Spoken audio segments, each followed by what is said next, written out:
네, 26년 8월 16일 살리는 교회가 여러분을 말씀으로 섬깁니다. 오늘의 말씀은 에스겔서 40장 1절에서 2절. 제가 한 절, 사모님 한 절 교독합니다. 우리가 사로잡힌 지 25째 해 성이 함락된 후 14째 해 첫째 달 10째 날에 곧 그날에 여호와의 권능이 내게 임하여 나를 데리고 이스라엘 땅으로 가시되 하나님의 이상 중에 나를 데리고 이스라엘 땅에 이르러 나를 매우 높은 산 위에 내려놓으시는데 거기에서 나무로 향하여 성 평상 같은 곳이 있더라.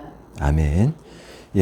저는 오늘 기다림이라는 제목으로 말씀을 증거하게 됩니다. 오늘 말씀을 보게 되면 주전 597년에 신바벨로니아에서 유다를 침공해서 결국은 왕이었던 여호야긴 왕을 데려가면서 이때 에스겔도 바벨론으로 잡혀갔어요. 그래서 이제 2차 포로민들이 잡혀간 상태에서 잡혀간 사람들과 남아있는 아직 남유다가 망하지 않은 상태입니다. 그래서 남유다가 침공은 받았지만 아직 나라가 망하지 않은 상태에서 남아있는 백성의 자세와 포로민의 자세, 이들이 그 기다림의 자세를 제가 이제 관찰을 하면서 이 본문에서 얻는 말씀에 이제 귀한 것들이 있었는데 40장 1절을 보세요. 우리가 포로된 지 25년째 되는 해, 포로되어서 25년이 흘러갈 때까지 그 과정 속에서 하나님이 환상을 많이 보여주고 있습니다. 에스겔이 환상을 많이 보거든요. 그러면 그 환상이 이스라엘 전역을 비칠 때에 포로민과 이스라엘에 남아있는 그 족속들을 어떠한 자세로 기다리고 있는지, 하나님을 어떤 자세로 기다리고 있는지에 대해 환상이 에스겔을 통해서 투영을 해주는데 그런 것이 여기에 반영되어 있다는 겁니다. 또 보십시오. 성읍이 파괴된 지 14년째 되는 해. 그 뜻은 이제 예루살렘이 주전 586년 5월에 예루살렘 성이 멸망하는데 그 멸망하면서 그 나라도 망하는데 나라 망한 지 14년이 흐른 그 시점이다라는 얘기입니다. 그러니까 예루살렘 망하기 전 시작해서 25년째로 가고 있는데 그 안에 나라 망한 지는 14년 됐다. 그런 상태에서 나는 지금 이 환상을 받고 있다라고 얘기하는 겁니다. 그해 첫째 달 10일에 그날 여호와의 손이 내 위에 있어, 이렇게 구체적인 날짜를 밝히고 있습니다. 그해 첫째 달이다. 이제 그것은 뭐냐면 주전 597년에 여호야긴이 끌려가고 에스겔도 끌려갔기 때문에 597년에서 25년을 빼면 그러면 현재 그 주전 572년에 이 환상을 봤다라는 얘기가 나올 거고 그해 첫째 달이다 이렇게 했습니다. 이스라엘의 첫째 달은 니산월입니다. 니산월은 보통 봄인데 3월에서 4월 사이인데 이 유대력은 지구가 태양을 돌 때 365.241 걸리는 것과 함께 또 달이 태양을 돌 때 354.37이 걸리는 그 시기를 토탈해 볼 때 이 두 개를 아울러서 유대력을 만들었거든요. 매년 태음력과 태양력은 10.787 정도 차이가 나요. 약 11일 차이가 납니다. 그래서 19년 주기로 해서 3년마다 거의 33일 차이가 나기 때문에 태양력과 태음력의 차이가 33일 정도 나기 때문에 윤달을 30일씩 끼워 넣어서 이 시기를 맞춰요. 그래서 니사온월 그해 첫째 일이라고 했을 때 그때 니산월 1일은 기준은 그때 당시로 주전 572년 4월 19일이 계산상 나오는 거고 10일이다 하면 거기에서 9일을 더 더했을 때 572년 4월 28일이 되는 겁니다. 정확한 날짜입니다. 그러면 이 왜 정확한 날짜를 밝히냐면 이 정확한 날짜에 에스겔이 환상을 받았다. 이 뜻은 어떤 피상적인 게 아니라 실제 하나님과의 기록을 그 시점을 남겨놓는 거예요. 그래서 이 날짜가 되게 중요한 겁니다. 이 날짜를 먼 훗날에 가서도 정확하게 주전 572년 4월 28일을 탁 되짚어서 그 단계로 가면 역사적인 기록이 다 맞아 떨어집니다. 그러니까 그 지금 이 시기에 보여주는 이 환상은 새 성전이 지어진다. 이제 그 얘기를 할 거예요. 그러나 2절에 보면 환상 속에서 하나님께서 나를 이스라엘 땅으로 데려가 아주 높은 산에 세우셨다. 예. 여기서 대조되는 것은 포로된 지 25년 됐는데 여기서 절망의 끝자락을 다 체험할 겁니다. 그 안에 환상을 봤던 것들이 너무 많아요.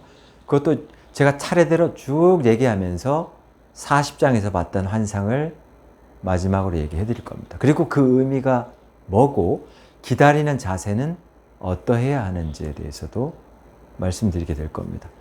우리가 뭔가를 기대할 때 다 자기 계획을 갖고 기대하거든요. 이게 포로민이었던지 아니면 이스라엘에 남아있던 사람이었던지 다 똑같은 자세로 자기의 계획 아래서 하나님을 믿고 있었습니다. 그것부터 조명을 하겠습니다. 주전 597년에 여호야긴이 끌려갔을 때 남아있던 이스라엘의 사람들의 자세는 어땠냐면 그럼 그렇지. 너희들은 죄를 지었기 때문에 끌려갔다. 이렇게 평가합니다. 죄진 너희들은 죄값을 치르는 거야. 바벨론에 끌려가 있는 사람들을 지금 남유다의 나라 망하기 전에 남아있던 그 사람들이 평가하는 자세예요. 그러면서 그 사람들은 무슨 생각하냐면 아직 예루살렘 성전은 무너지지 않았어. 하나님, 성전이 무너지지 않는다는 것은 하나님이 우리와 함께 계시다는 뜻이기 때문에 이 나라는 희망이 있어. 하면서 이 사람들의 자세는 어떠냐면 주의 마음대로 우상 숭배하면서 계속 나가는 자세를 취하고 있다. 그 자세를 에스겔서에서 주전 593년에 그러니까 에스겔이 잡혀온 지 5년째 되던 해, 주전 592년, 5년 되던 그 해에 이제 그 환상을 보게 됩니다. 하나님의 환상을 보여주게 되는데, 그때 이제 바벨론에 있었던 사람들의 자세와 이스라엘에 남아있는 사람의 자세를 잘 기억하면서 기다림의 자세가 어떻게 달라지고 있는지, 그걸 포인트로 잘 보셔야 돼요. 에스겔 입장에서는 포로된 입장에서도 왜 잡혀와 있는지 몰라요.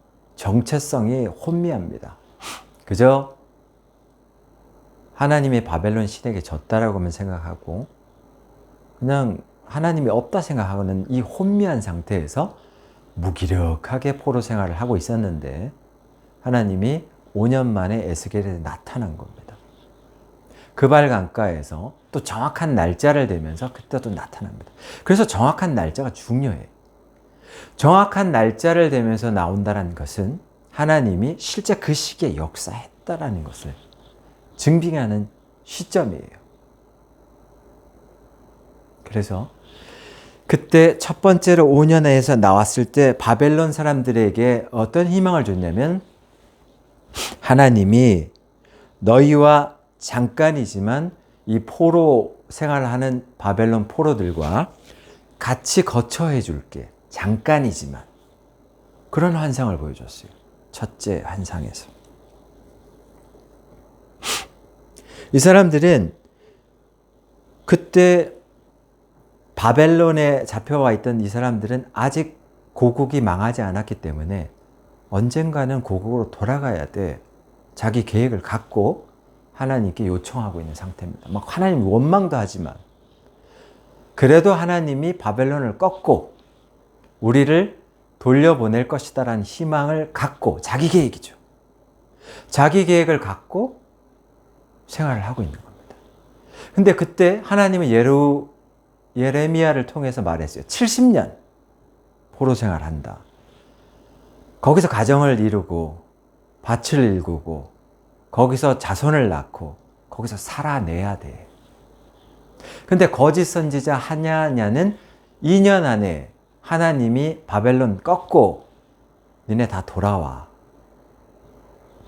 그 소식이 자꾸 포로지로 돌아오니까 이 사람들이 거짓된 메시지로 헛된 희망을 잡고 막 혼미하게 살아가고 있는 상태. 이게 초기의 바벨론 기다림의 자세입니다. 포로민의 기다림의 자세. 근데 여기서 이제 희망은 뭐냐면 예루살렘에 있는 사람들은 성전이 안 무너졌다. 우리는 하나님이 있다. 이렇게 판단하고 있지만 오히려 하나님은 포로지에 있는 너희들, 여긴 성전이 없지만 내가 너희와 함께 하겠다라고 여기 하나님이 임시로 거처해 주겠다는 희망이 여기 들어와 있는 겁니다. 왜 그랬을까 생각해 보면 이스라엘에 남아있는 사람은 아직 나라 안 망했기 때문에 한숨 돌렸다. 우리의 일상생활 원래 하던 대로 하면 된다. 이 생각을 하고 있을 거예요. 하나님을 자기 계획대로 믿을 거예요. 그래서 하나님은 거기서 떠나는 겁니다. 영광이 떠나면, 하나님의 성전에 하나님의 영광이 떠나면 껍데기는 언제든지 무너질 수 있다. 그게 초기의 증거예요. 두 번째 이제 환상도 보게 될 건데 6년 되던 해 592년 주전 592년에 예루살렘의 성읍을 보여주는데 이게 담무스를 위해서 막 사람들이 남아있는 이스라엘 백성들이 막 울고 성전을 등지고 태양에게 절하고 있고 이런 환상을 에스겔이 포로지에서 보고 있어요.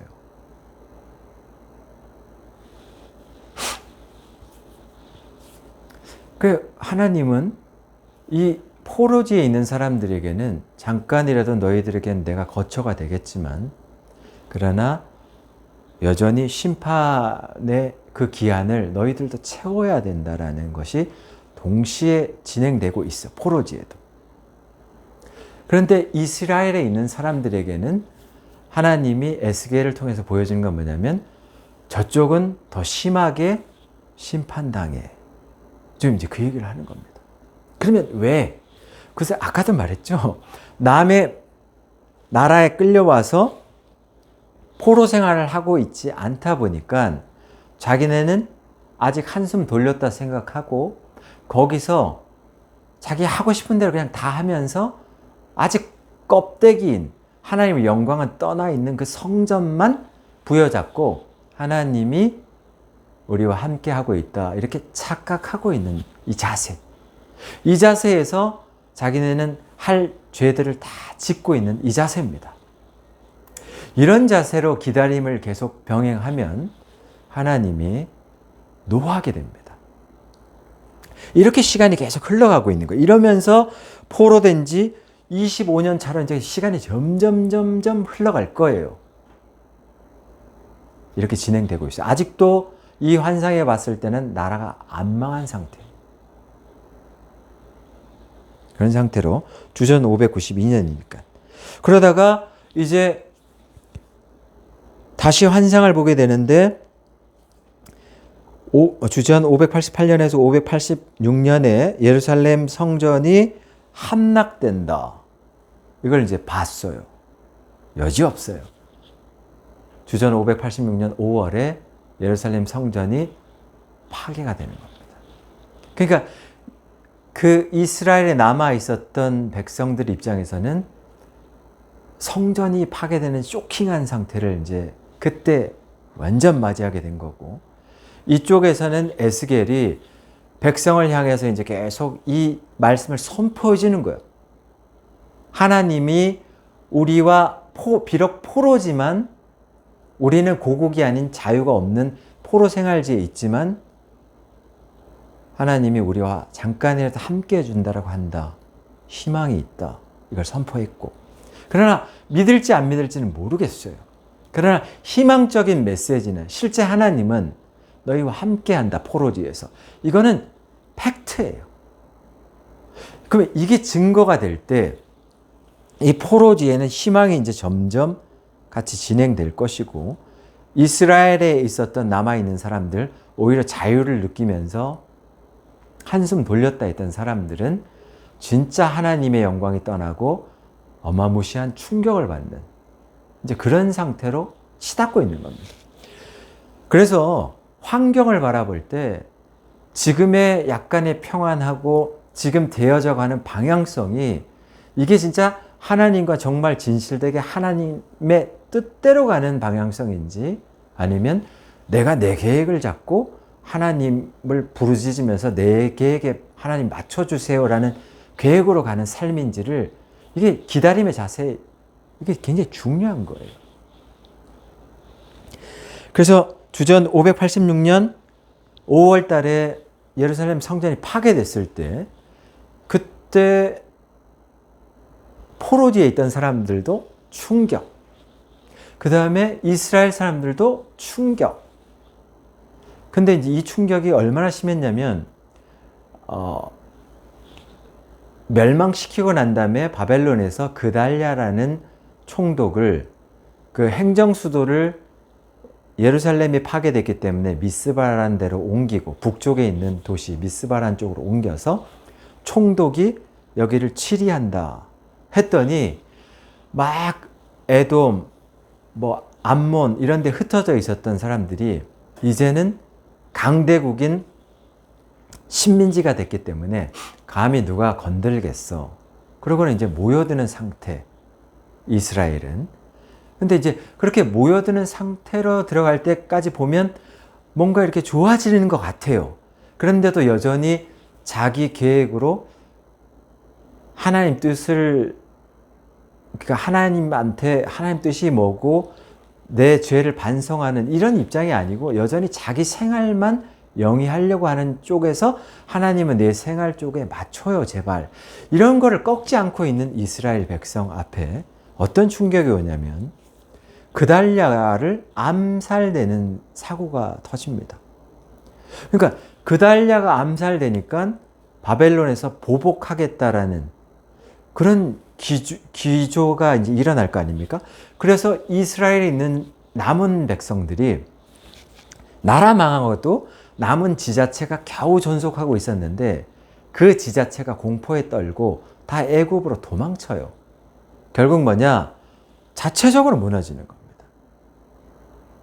자기 뜻으로 하나님을 계속 자기 뜻을 꺾지 않고 그 피폐한 가운데서도 조금만 한숨 돌리고 나면 그래도 하나님은 내 뜻을 이렇게 관찰시켜서 들어주셔야 돼요 하면서 그 방향성으로만 계속 나가려고 하는 이스라엘 백성 앞에 총독이 암살되면서 결국 그 조금이라도 남아있었던 지자체마저 다 도망치고 나라가 지리멸렬한 상태로 다 끝나버리는 상태가 됩니다. 이때 예레미야는 도망치면 안 된다 이렇게 얘기하는데, 예레미야하고 바룩, 서기까지도 다 데리고 애굽으로 그냥 도망쳐버려요. 그래서 나라가 그냥 망한 거예요. 그 진짜 망한 겁니다. 그때. 아무것도 희망이 남지 않는 그런 상태가 된 상태에서 에스겔에게 하나님이 또 환상이 나타나는 겁니다. 포로지에 있는 에스겔에게. 그때 무슨 환상이 나옵니까? 마른 뼈 환상이 그때 나오는 겁니다.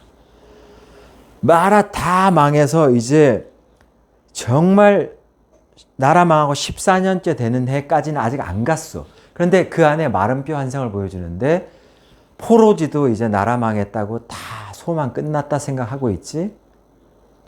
그 다음에 이스라엘의 자치단체도 바벨론에서 보복할 거라 생각해서 다 도망쳐서 진짜 나라에 남아있는 사람이 별로 없어요. 나라 없다 생각해야 됩니다. 그런 상황에 있을 때 하나님이 소망 다 끊어진 이스라엘을 보여주면서 마른 뼈가 완전 그냥 진짜 딱딱 말라 있는데 이 뼈가 살아날 수 있겠니? 이렇게 인자야 물어보는 그 상태입니다. 이 뼈에 소망이 들어갈 수 있겠니? 인자야. 이스라엘이 지금 이런 상태인데 포로지가 이런 상태인데 들어갈 수 있겠니? 이거를 지금 양쪽에다가 말해주는 겁니다. 그때 모르겠습니다. 주님만이 능히 할 수 있다고 생각합니다 할 때 이 뼈 저 뼈가 확확 들어맞으면서 내가 살릴 수 있다라는 걸 보여준 상태입니다. 자, 그러면 이 보여준 상태에서 이 에스겔은 처음 잡혀와서 5년, 6년, 그 다음 몇 년 하다가 결국에는 25년째 되던 그때 환상을 보는 그때 단계까지 쫙 진행될 텐데 그 단계에 에스겔은 어떻게 바뀌고 있냐고. 자기 계획대로 왜 잡혀왔습니까? 원망하다가 하나님이 너와 함께 해주겠다 이 거처에서 마른 뼈 소망이 다 끊어졌지만 내가 능히 살릴 수 있다. 그럴 때 에스겔이 동의하는 게 주님이라면 능히 살릴 수 있다라고 저 믿습니다.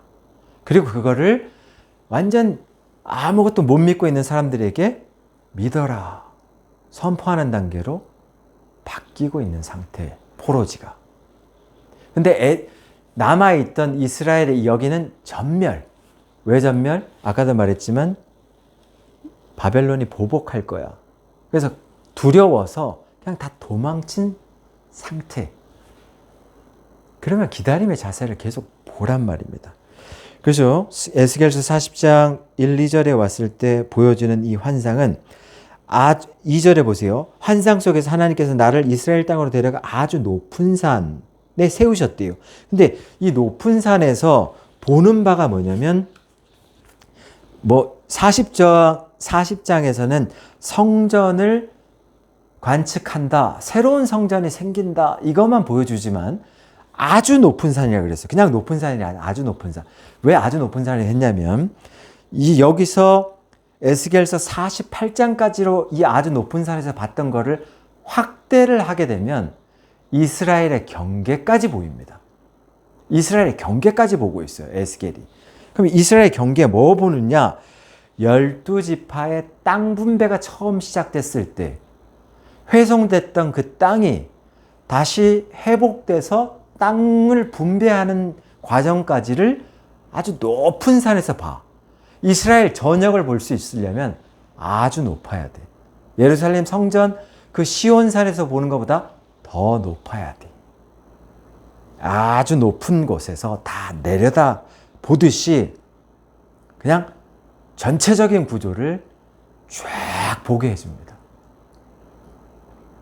네 뜻을 꺾고 비록 포로지에 있지만 네 뜻을 꺾고 하나님 뜻이 뭡니까?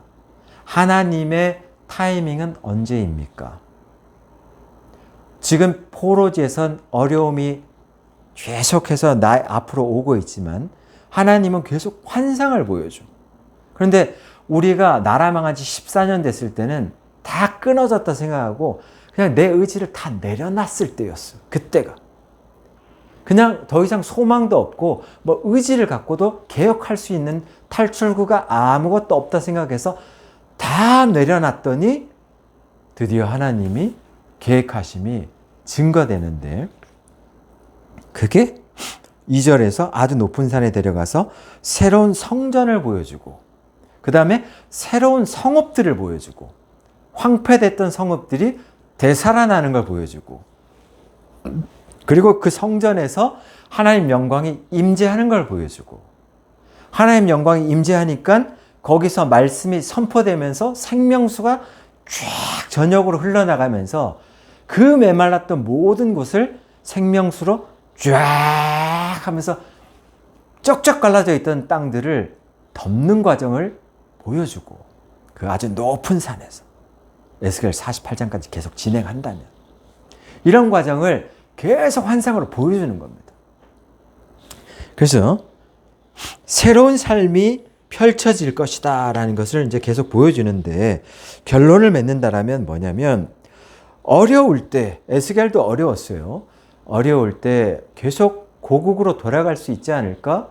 자기 계획, 자기 뜻을 갖고 그런 계획으로 하나님 이것을 관철해 주십시오, 이렇게 계속 부여잡고 있을 때는 하나님이 없는 것처럼 보인다. 그리고 하나님이 왜 이렇게 역사하는지 원망스러울 뿐이다. 그런데 조용하게 나라가 망하고 25년으로 치닫고 있고, 이제 예루살렘 성전 파괴돼서 우리가 계획할 수 있는 게 이젠 없다 생각하고 의지를 확 내려놓은 지, 나라 망한 지 14년째 되는 그때, 막 지자체도 이제 그달랴 총독이 망해서 지리멸렬 다 애굽으로 도망쳤고, 나라에 남유다에 남아있는 사람 거의 없어. 희망이 이제 아예 없다 생각하는 그때 비로소 하나님의 계획이 보이더라. 하나님의 환상을 계속 에스겔에게 보여주는데, 에스겔도 처음에는 부인하다가 뭔 뜻인지 모르다가 자기가 스스로가 돌아갈, 이제 자기 계획이 다 멸절되니까 그제서야 하나님의 계획이 보이더라. 그제서야 에스겔도 받아들이더라. 그제서야 에스겔이 이 포로지에 있는 사람들에게 외치더라.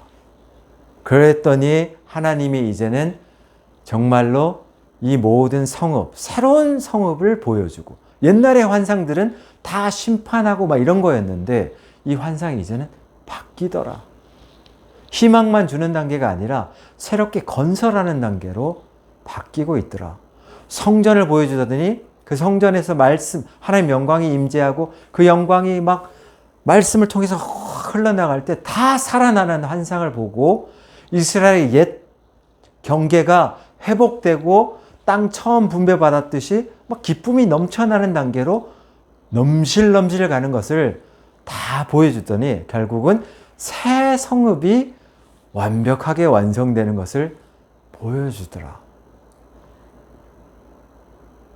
그래서 우리는 포인트가 뭐냐면, 우리 입장에서는 그냥 하나님의 환상을 보일 때 자기 계획으로 부인하지 마시고 에스겔처럼 기다려라. 묵묵하게 기다리면서 뭘 해야 되느냐? 그냥 포로지였지만 이 포로지에서 하나님이 임시로 너희와 거처해 줄게, 첫 환상에서 그렇게 얘기했다면 그냥 그걸 믿고 우리의 일상에서 잘 이해는 안 되지만 거기서 하나님과 함께 동행하면서 하나님의 타이밍을 기다리는 자세. 그러면서 또 다음 환상에 들어올 때, 하나님 이게 무슨 뜻입니까? 잘 모르겠지만 내 뜻을 놓고 하나님 뜻에 더 맞추려는 기다리는 자세. 나라 망했다라고 할 정도로 내 계획이 완전히 초토화되는 그 단계까지 가는 기다림의 자세. 그 자세에서 결국 하나님이 어떻게 역사한다라는 걸 보고 싶다라는 그 자세가 빨리 온다면 그 사람의 삶은 바로 물된 동산처럼 일어난다. 회복된다. 그 말씀 전해드렸습니다. 기도하시겠습니다. 하나님 감사합니다.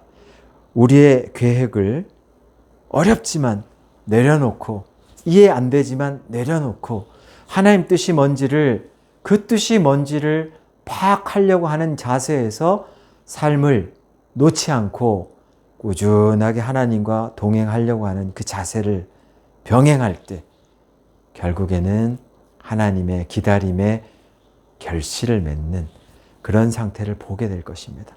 우리 살리는 교회 동역자들 많이 힘듭니다. 자신의 각자의 처소에서 하나님 뜻이 무엇인지를 강구하며 그 삶의 터전을 성실하게 살아낼 수 있도록 하나님 축복해 주옵소서. 예수 그리스도의 이름으로 기도드렸습니다. 아멘.